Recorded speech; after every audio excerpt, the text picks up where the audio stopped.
What's up, everybody? I'm Greg Wood. Thanks for coming to class today. Sorry to end the open mat. This is Kesa, so I'm focusing on submissions from Kesa Gatame.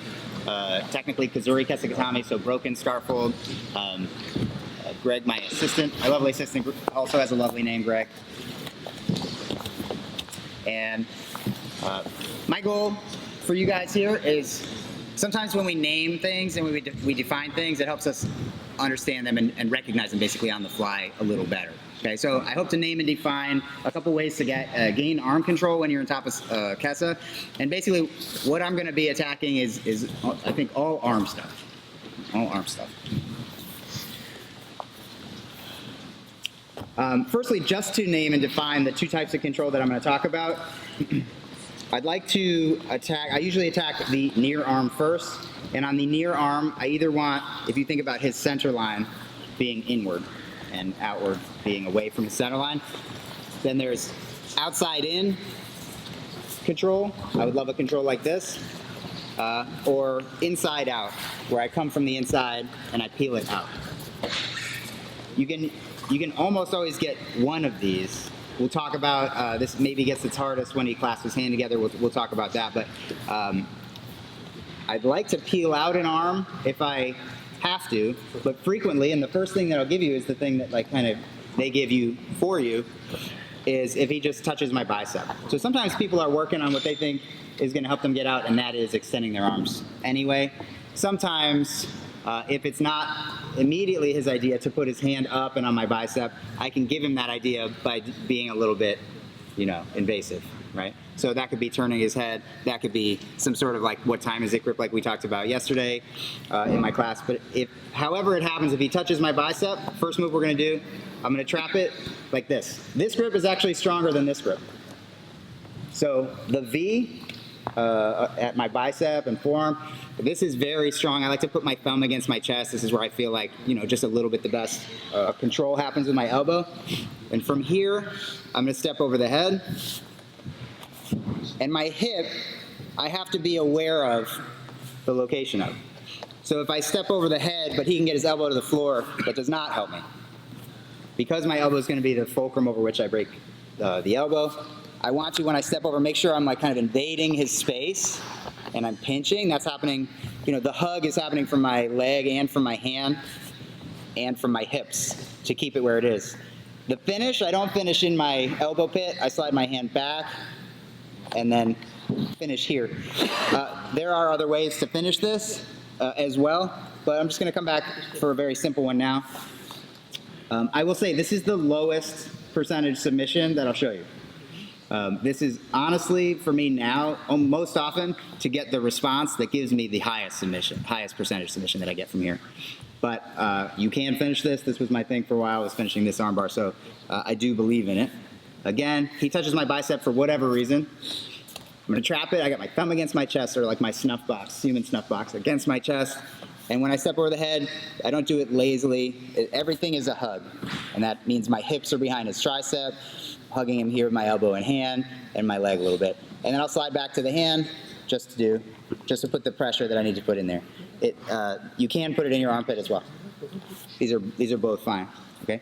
So, encourage bicep touch, keep step and hug, and then finish or finish. Okay, let's do that submission first. Let's do it. 3, 2, 1.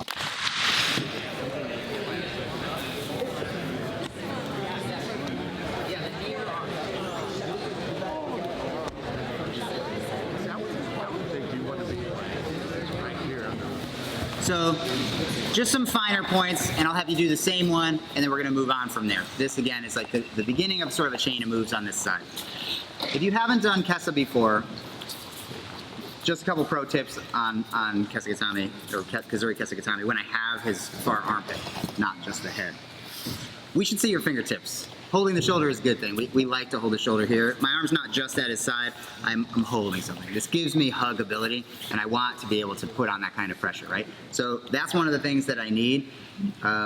Two things.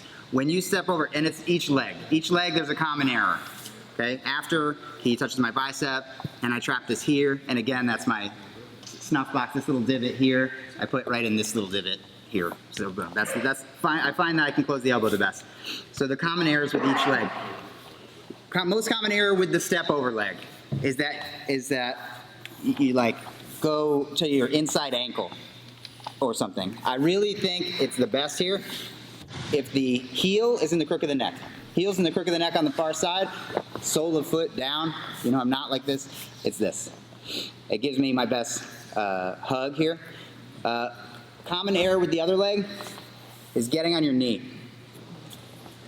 Some configuration when I know if it's your first time doing it, we're figuring out how to apply pressure, and it's not that. It's neither of those things. So the two things you want to make sure you do this time, three things. One, with the hand, but then watch out for these errors.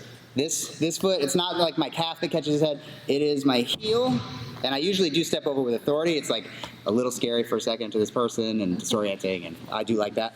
So I do always go here, and then I pull the heel against the head. I'm not cranking his head. I'm not cranking. You could add that if you want when you need to be mean or something, but I'm not doing that to my partner. And this like stays on its side. I'm just coming in here. I don't get up onto my knee or elbow really. I'm still here, okay? So a couple more reps where you watch for those common errors. Make sure you're holding the shoulder. Let's do it. 3, 2, 1. Right. Question real quick? Yeah. Where are you dropping the weight on the torso? Yeah. Let's do that now. Let's do that now. It's really the other thing. If this is the first time doing, this is reminding you about the holding the shoulder. That's a first time doing Kesa reminder, right? If it's your first time doing Kesa, or even if you've done it 100 times, the best way you can make use of this position is we have fixed ribs, meaning they connect to our sternum, fixed ribs, and then we have a few floaters down here. The floaters don't do a good job of protecting our innards like the fixed ones do. And the floaters also, if I try to put my floating ribs on him, they move. When I make contact with him, if I want to be as heavy as I can, and if I want this position to be as punishing as it can be, I want to put my lowest fixed rib on his floating ribs. Then I'm using my sturdiest weapon against his weakest ribs, and I'm impacting his diaphragm or innards. So I'm not doing it to Greg. I'm actually on his stomach because I'm demoing a bunch of moves on him today. But if you want to be heavy in this position, I'm trying to put my lowest fixed rib on his floaters. That's something you should feel for when you get together in your next kind of round here. And then your hips off the ground. This is the heaviest I can be in jiu-jitsu. Heavier than side control, because side control is a broad tool. It's my whole chest. I can be kind of heavy there, but if I make that tool narrower, I mean, I'm not very round. I'm almost two-dimensional. But if I put the narrow side of my ribs on, this is the most narrow tool I can put all of my 160 pounds through onto him. So side of ribs, fixed rib on a floating rib. That's another really good thing in terms of how to be heavy and how to make the best use of this position to make them make mistakes. Let's do it. 3, 2, 1. It's strong if someone was trying to pull it down. Right. It's like a 45 instead of a straight. Follow-up attacks are beautiful. Chaining attacks is beautiful. If you saw my workshop on game planning, I talked there, and I'll talk here for a sec, just about the idea that having one submission set up a second, but then having the defense to the second one set the first one up again, gets you in. It's an A, B, and then not C. We don't go to other positions, other moves. We go back to the first one. A, B, A is like a golden nugget. You should be looking for these anywhere you can have them in your game. A takedown that sets down another takedown, that sets up the first one again, a sweep, submissions, anything that's ABA that you can find, is excellent to have in your game, because if you get good at connecting A to B and B to A, then you're the one that's going to have been there 10,000 times, and this is only their 500th time, and you're going to be the one that capitalizes as they circle the drain going back and forth from A to B, right? So that's what I would like us to have here. So I'm going to start with having caught his arm here, boop, caught his arm here. We'll talk about peeling it out too. But I want to show you A-B. From here, always the heel, always with authority. What happens is when I start to sit back, the very most common defense, I mean, 10 out of 10 people are going to do it, is connect their hands.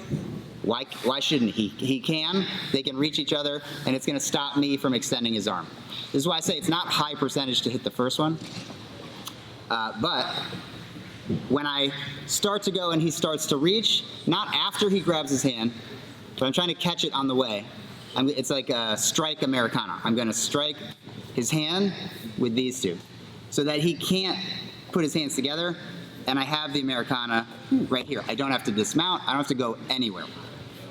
Meaning I don't have to turn around to finish the Americana, right? So I will catch this, step over.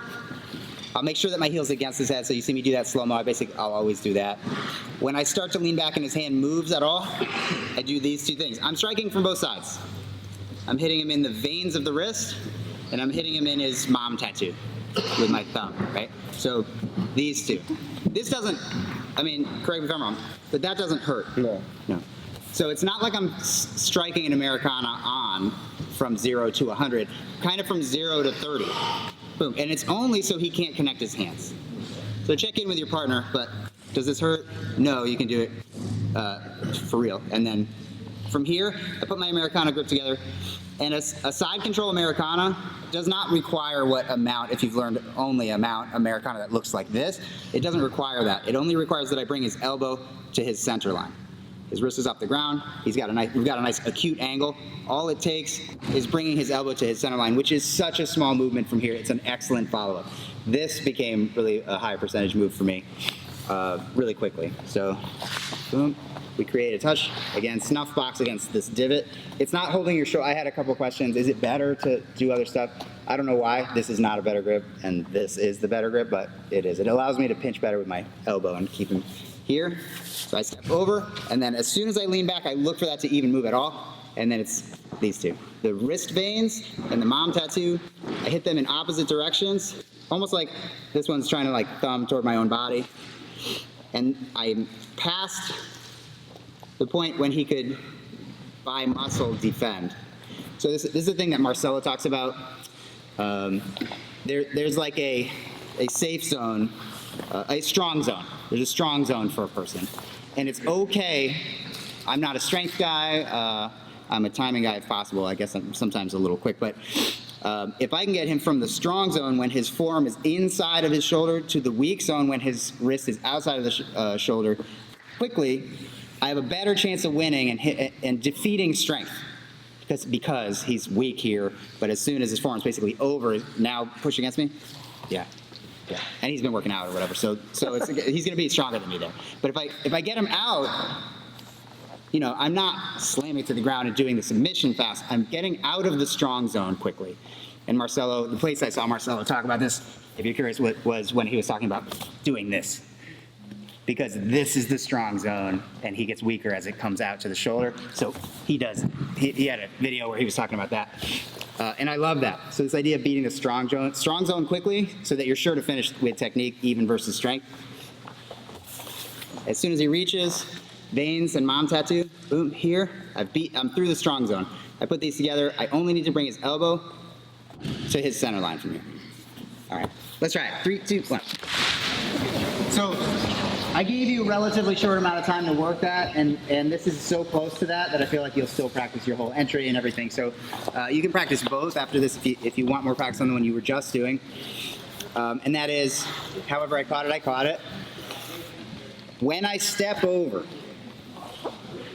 a lot of times I can get the same second move off of a different trigger, and that trigger is this here. When I step over, he either tries to catch, like block, or to remove my foot using his hand. So when I step over, if I get it there, yeah, and he does this, you know, what shape is his arm in? Yeah, I mean, he's just giving it to me. And people who have rolled me and know I want to step over, sometimes they'll try to like block it, Americana. I mean, everything he does here to dislodge, catch, or block my foot sets himself up. If that's an L shape, same L shape. So when I do this and I see that even for a second, I'm right back to the same place. The wrist veins and this, and then I pull his elbow to his center line. Okay? So just practice that a little bit where he either blocks, you know, catches or tries to dislodge your foot, your heel from his neck, and you'll see the Americana, and you just need to safely pounce on. Let's do it. 3, 2, 1. So when I start stepping up, You step over, and now you get your hips behind your elbow, and that's going to require... it's like peanut butter.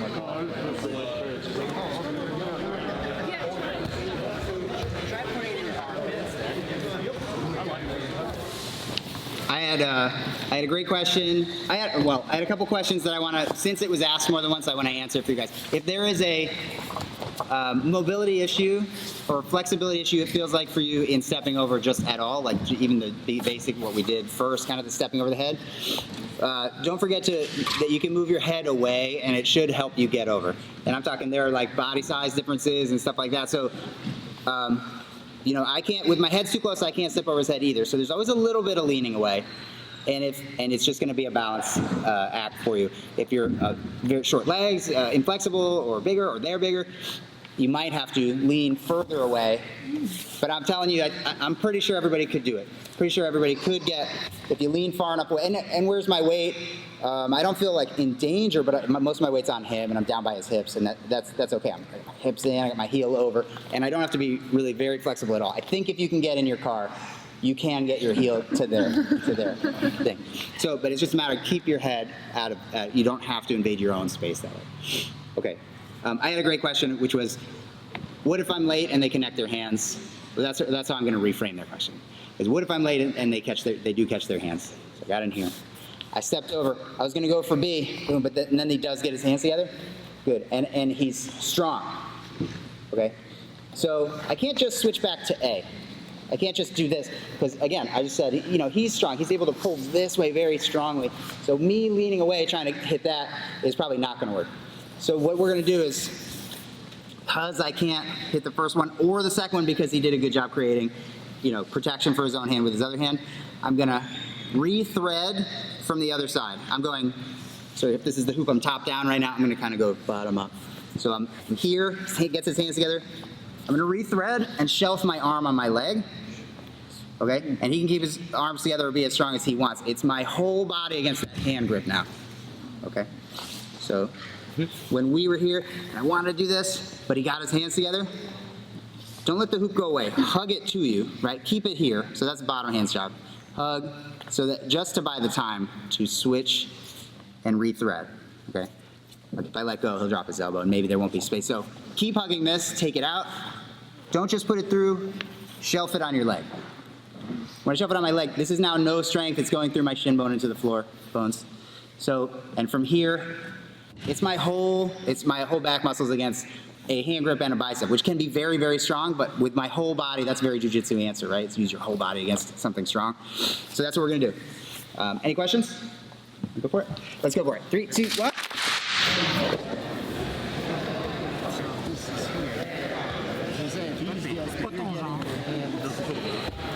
Ces affaires-là, là, de foutage,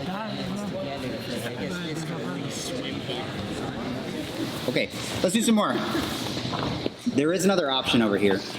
So there's more to this like little cluster of attacks. So, and again, I am going to talk about controlling this when they're trying to keep it to their chest, and I am going to talk, and that's outside in control on his wrist. But I am going to talk about how to go inside out, which I kind of just showed. But I've got this outside in control.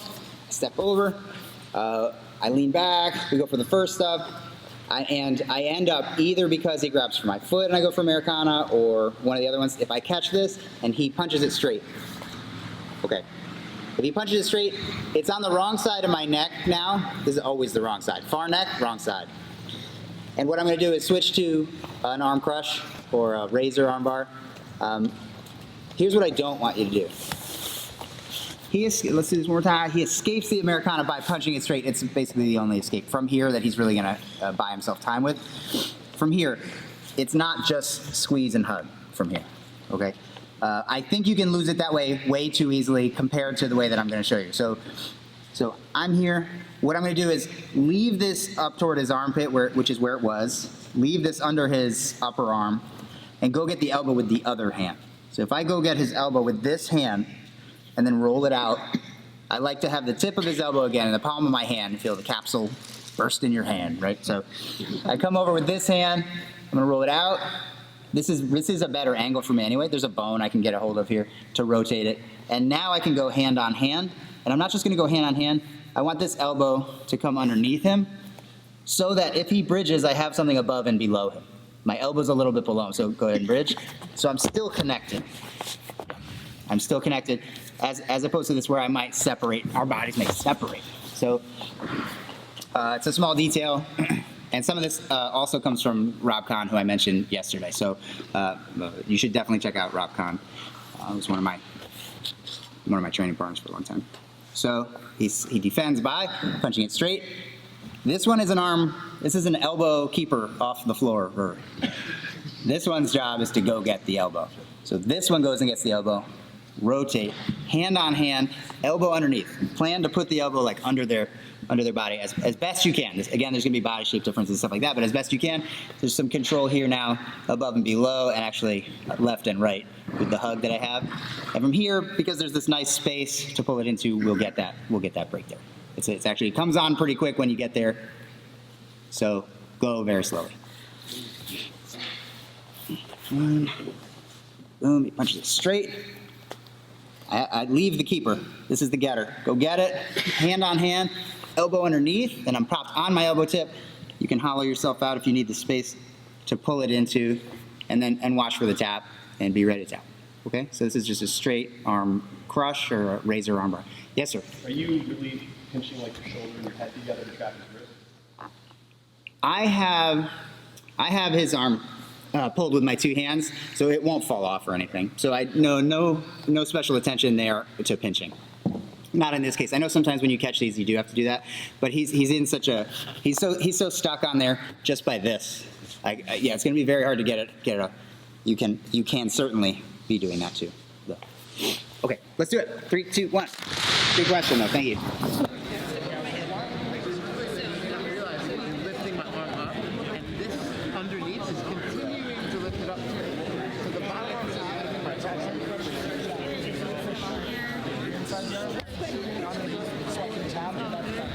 Time's a little short. I was going to have a slice kind of where you guys flow between them, although I saw some of you guys basically doing that already. And that is the best way to practice it if you can get a partner, if you're interested in getting good at this sort of attack system, which almost, it's not even just Kesa, is it? I think everything we talked about today is from this position. So let's, maybe this is, I should name this position something fancy and then, whatever. But the stepping over the head thing, that's good. Play from there and switch among the submissions. Good way to practice it, okay? So that said, I don't want to leave out the fact that he doesn't always do this for me.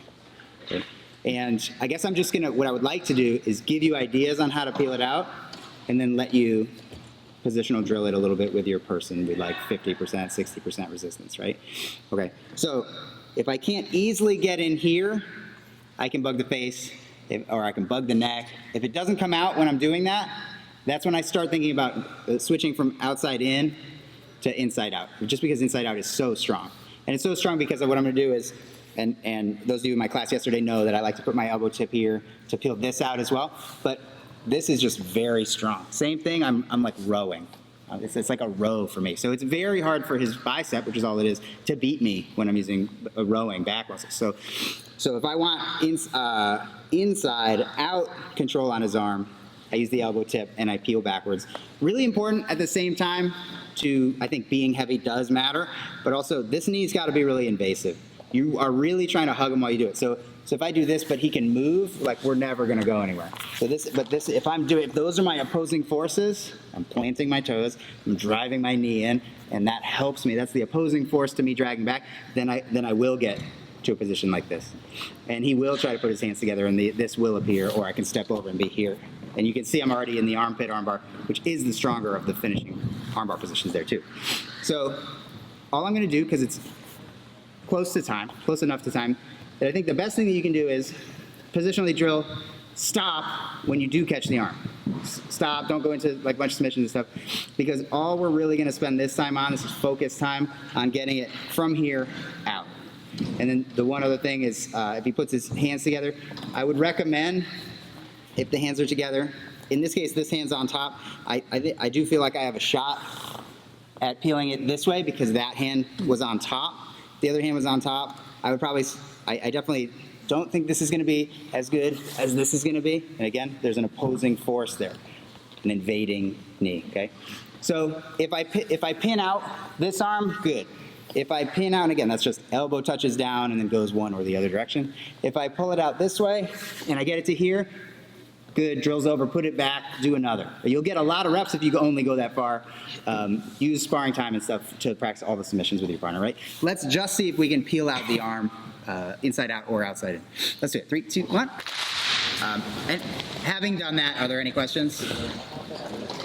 Yeah, if you have difficulty in one direction or the other, or behind the handspar, or any of that, reps are going to help. If you decide this is one of the systems I'm going to use to attack from top position, which I recommend, it's just very hard, very annoying.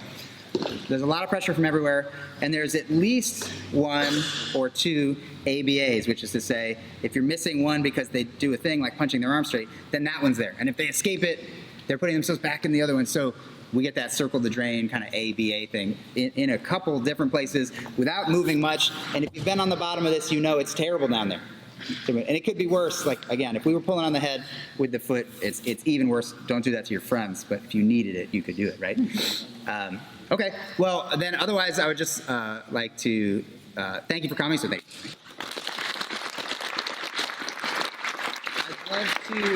I'd love to get a picture before I go, but also I want to let you guys know, I forgot to mention it last night. I'd love to stay in touch. It's PMA. PMA is my school, Plainville Martial Arts. PMA BJJ on Instagram. If I don't mention that, I don't get to stay in touch with you guys. So please go ahead and add me there or on Facebook. It's just Facebook/Greg Wood. Stay in touch too, and I'll be at more camps. I'm always at Maine. It was great meeting those of you that I got to meet so far, and we'll do more. So let's get a picture. Let's do it now.